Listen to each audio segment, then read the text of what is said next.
Well, good evening guys, good evening. अब हम जो स्टॉप हंटिंग चल रही थी, हमारी स्टॉप लॉस हंटिंग पे जो सीरीज चल रही थी, वो ये दूसरा पार्ट है। और इस पार्ट में, पहले पार्ट में काफ़ी क्वेरीज आई हैं। अब लोगों को थोड़ा सा कंफ्यूजन दूर करते हैं। अब पहले मार्केट में कैसे एसएल फाइंड करते हैं, कितने दिन का एसएल फाइंड करना है, और कितने दिन का चार्ट हमारे लिए मायने रखता है, और कब सेलर और बायर मार्केट में होते हैं, कब सेलर और बायर मार्केट में चले जाते हैं। फिबोनाची से थोड़ा सिंप्लीफाई करते हैं चीज़ों को। देखो, मेरा मकसद क्या है, जो भी चीज़ मैं बताऊं वो आपके काम की हो। आप इसको अपने सिस्टम से जोड़ के लगाइए, आप इसको सेपरेटली यूज कीजिए। लेकिन इतना पता चला कि पहला जो पार्ट है उसको देखने के बाद एक बात तो पक्का हो गई कि असल हंटिंग जो है एक एडवांस प्राइजेक्शन है, कुछ नया चीज नहीं है।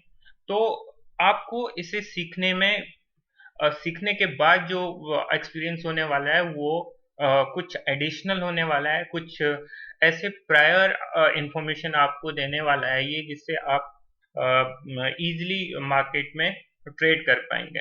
आइए चलते हैं कैसे कैसे हम एसएल फाइंड करते हैं मार्केट में। तो ये सिंपल चार्ट है बैंक निफ्टी का। तो एसएल फाइंड करने का सबसे सिंपल तरीका हम लोग मैं आपको बताता हूँ। देखिए देखिए गाइस, मान लो ये दिन अब ये अपकमिंग डे है, और इससे पहले हम यहाँ पे एसएल एसएल फाइंड कर रहे हैं, क्योंकि एक दिन पहले ही आप नेक्स्ट डे की तैयारी करेंगे। और इसका एग्जाम्पल भी लूंगा, इसका एग्जाम्पल भी लूंगा, क्योंकि साइडवेज डे में कहाँ एसएल होंगे और एक ट्रेंडिंग डे में कैसे एसएल होंगे, दोनों को फाइंड करने के तरीके देखते हैं। ठीक है, मान लो मार्केट जो है इस जगह से इस जगह से यहां से इस जगह पे आता है, तो फिबोनाची को मैंने लगा दिया है। तो दोस्तों, क्या करना है कि जब प्राइस 60 लेवल पे 60 लेवल पे अगर प्राइस मूवमेंट देता है, तो हम ये मान के चलते हैं कि जिसने यहाँ पे बाई किया होगा, जो भी यहाँ पे बायर्स होगा, वो अपनी पोजीशन छोड़ के चला गया होगा। करेक्ट। और अब यहाँ पे जो है स्टॉप लॉसेज यहाँ पे बरकरार है। उसके बाद मार्केट ऊपर गया, एक इंपल्स मूव आया, फिर मार्केट नीचे आया, तो अब यहाँ पे कोई एसएल नहीं होंगे, क्योंकि मार्केट ने इनके एसएल को, मतलब ये जोन न्यूट्रलाइज कर दिया। अब मार्केट ऊपर की तरफ गया, मैं इसको डिलीट कर देता हूं फिलहाल। तो आपको ये क्लियरली आइडेंटिफाई हो रहा है, यहाँ पे पता लग रहा है कि यहाँ पे एसएल होंगे, क्योंकि मार्केट ने अभी इसको 60% नीचे की तरफ रिट्रेस नहीं किया। तो आपको ये क्लियरली पता लग रहा होगा। यहां से आप ये मान के चलिए कि अगर मार्केट वापस इस जोन में आता, ऐसे जाता, यहाँ पे क्लोजिंग देता, तो हम मानते कि यहाँ पर भी मार्केट में कोई एसएल नहीं है। लेकिन फिलहाल यहाँ पे मार्केट में एसएल थे। ठीक है, अब थोड़ा सा और क्लियर करते हैं आपको। अब आज के दिन में क्या हुआ, साइडवेज में कहाँ होंगे मार्केट में एसएल। तो हम जब ओवरनाइट हमने कल देखा था, तो यहाँ पे मार्केट में क्या था, यहाँ सेलर और बायर दोनों होते हैं क्लोजिंग पे। और अब एक चीज और देखने वाली चीज है, यहाँ पे सेलर भी हैं, बायर्स भी हैं। कैसे पता लग रहा है, जो ये एक्यूमुलेशन हो रहा है, जो थोड़ा सा एडवांस समझना चाहता है, तो यहाँ पे आप इसको 1 मिनट के चार्ट पे देखोगे, तो यहाँ पे देखो सेलर और बायर काफी एक्यूमुलेट हो रहे हैं। तो अगर मार्केट शार्पली ऐसे क्लोज हो गया होता, तो हम ये मानते हैं कि इसमें सेलर ज्यादा है, और सॉरी बायर ज्यादा है। ऐसे अगर क्लोज ऐसे हो गया होता, तो हम मानते हैं इसमें सेलर ज्यादा है। तो ये जो लास्ट में एक्यूमुलेशन है, ये बहुत मायने रखता है स्टॉप लॉस हंटिंग में। करेक्ट, ये इंफॉर्मेशन भी आपको मिल गई। तो हमारे पास क्या थे, जब यहाँ पे सेलर भी थे, बायर भी थे। जब मॉर्निंग मार्केट खुला है आज, तो मार्केट खुलते ही क्या हुआ है, मार्केट ने एक ग्रीन कैंडल दिखाई और मार्केट पीछे की तरफ आया, क्योंकि मार्केट में ऊपर स्टॉप लॉसेज नहीं थे, मार्केट में नीचे स्टॉप लॉसेज थे। तो मार्केट, क्योंकि गैप ज्यादा था, इसके बीच गैप ज्यादा था, तो मार्केट क्या किया, पूरी तरह से यहां एक बार में इनको अचीव नहीं कर सकता था। ये मार्केट का बिहेवियर है, अगर गैप ज्यादा है तो एक बार में वो पूरे जो यहाँ पे जो बायर्स थे, उनको एक बार में न्यूट्रलाइज नहीं कर पाएगा। तो क्या करता है मार्केट, एक बार नीचे आता है, एक बार नीचे आया मार्केट, यहां पे मैंने बाई पोजीशन लगाई थी और बाई पोजीशन लगाने के बाद हमने एक रैली ऊपर की तरफ खेली थी, ठीक है। अब इसके ये क्यों है, ये बाई सेटअप कैसे बना, ये यहाँ पे कैसे ट्रेड लिया, हम इसकी स्टेप बाय स्टेप बातें करेंगे। अगर मैं अभी से बताऊंगा आपको समझ में नहीं आएगा। तो पहले हम बायर्स और सेलर के कॉन्सेप्ट को समझते हैं। तो हम यहाँ पे जो सेलर था, वो सेलर जैसे ही मार्केट यहाँ पे खुला तो वो सेलर तो वैसे ही मार्केट में आउट हो गया था, ठीक है, वो मार्केट में आउट हो गया था, ठीक है। तो ये मार्केट से चला गया और यहाँ पे सिर्फ बायर बचे थे। तो बायर की क्या क्या मार्केट ने एक बार इस बायर्स के प्रॉफिट को कम करने की कोशिश की, लेकिन कर पाया वो मार्केट, यहां पे मार्केट कर पाया नहीं। तो क्योंकि डिस्टेंस इसकी ज्यादा थी। तो ये भी ध्यान रखना है कि अगर सेलर और बायर्स जो ये गैप क्रिएट हो रहा है उसके बीच में डिफरेंस ज्यादा है तो हम उसको अलग नजरिए से देखेंगे। और इसकी बात हम जब आगे हमारा नेक्स्ट सेशन नए कॉन्सेप्ट पाएंगे तो हम आपसे डिस्कशन करेंगे। अब देखते हैं यहां पर कैसे, मान लो सुबह बाइंग हुई, यहां पर बायर्स आए, अब मार्केट ऊपर की तरफ इंपल्स गया, फिर वापस आया। तो जो ये मूव है, अगर ये 60% मूव है तो हम ये भी मान के चल रहे हैं कि इसमें भी कोई अब बायर नहीं बचे। फिर मार्केट ऊपर गया, फिर नीचे आया, यहां पर कुछ बाइंग हुई होगी, ये भी न्यूट्रलाइज हो गया।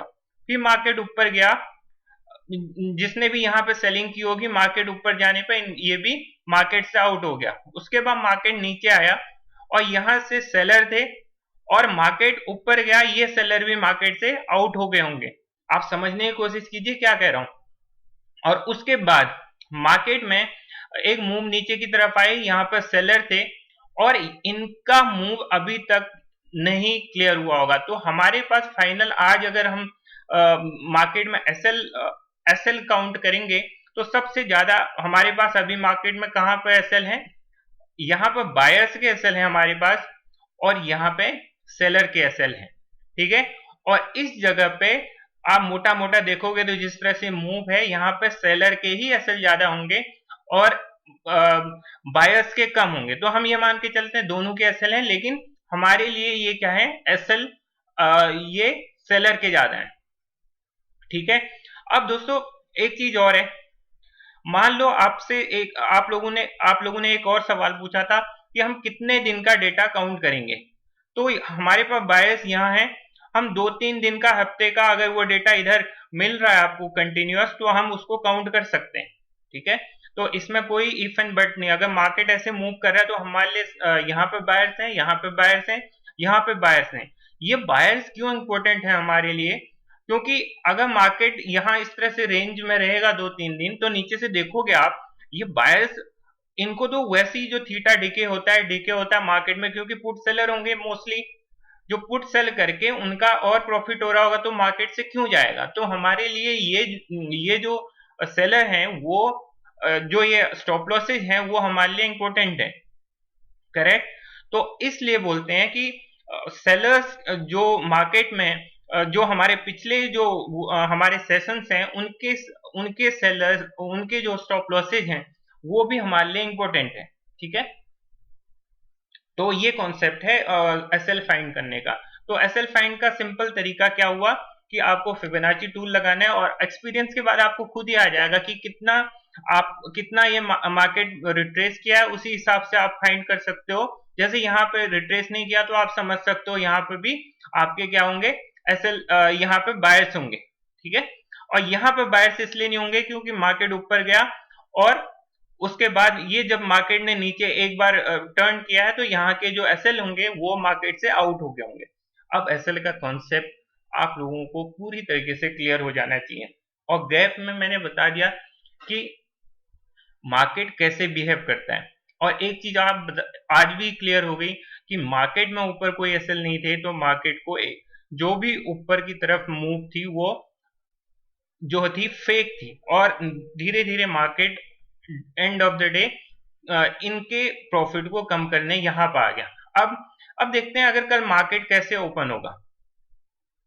मान लो मार्केट कल यहाँ ओपन होता है, क्योंकि यहाँ सेलर बायर है, अगर मार्केट यहाँ पे ओपन होता है कल, ठीक है, तो यहाँ ओपन होते ही मार्केट में क्या होगा, फिर इन लोगों का, ये जो यहाँ पे सेलर है इनका तो एसएल हिट कर देगा, तो मार्केट एक अच्छा प्राइस एक्शन बना के वापस नीचे आ सकता है, ठीक है।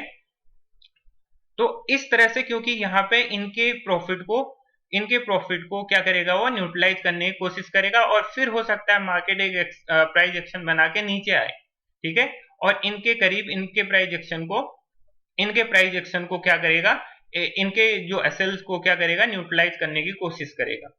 तो दोस्तों इस तरह से जो है ना, मार्केट इस तरह से काम करता है, और एसएल हंटिंग में एसएल फाइंड करने का जो आर्ट है वो यही है, ठीक है। बाकी चीजें हमारा नेक्स्ट क्या है कि हम मार्केट में सपोर्ट रेजिस्टेंस पर कैसे काम करेंगे, पहली कैंडल जो मार्केट में बनती है वो कैसे सपोर्ट रेजिस्टेंस का काम करती है, वहीं से हमारे ट्रेडिंग डिसीजन शुरू हो जाते हैं। तो उससे पहले हमारे पास बहुत टास्क है अभी, हमको साइकोलॉजिकल लेवल देखना है, कैसे चार्ट रिपीट होते हैं वो देखना है, कैसे एम पैटर्न और डब्ल्यू पैटर्न बनते हैं मार्केट में, सब हम देखेंगे किसके पॉइंट ऑफ व्यू से, सिर्फ स्टॉप लॉस हंटिंग के पॉइंट ऑफ व्यू से देखेंगे, ठीक है। तो अगर आपको ये इन्फॉर्मेशन सही लगी तो वही बातें हैं, फिर लाइक कर सकते हो, सब्सक्राइब कर सकते हो। अगर ये पूरी सीरीज देखनी है तो आपको मैक्सिमम व्यूज चाहिए और मैक्सिमम लाइक्स चाहिए, थोड़ा सा मोटिवेशन करोगे तो होपफुली मैं कुछ अच्छा कंटेंट आप लोगों को प्रोवाइड करा पाऊंगा। Thank you so much.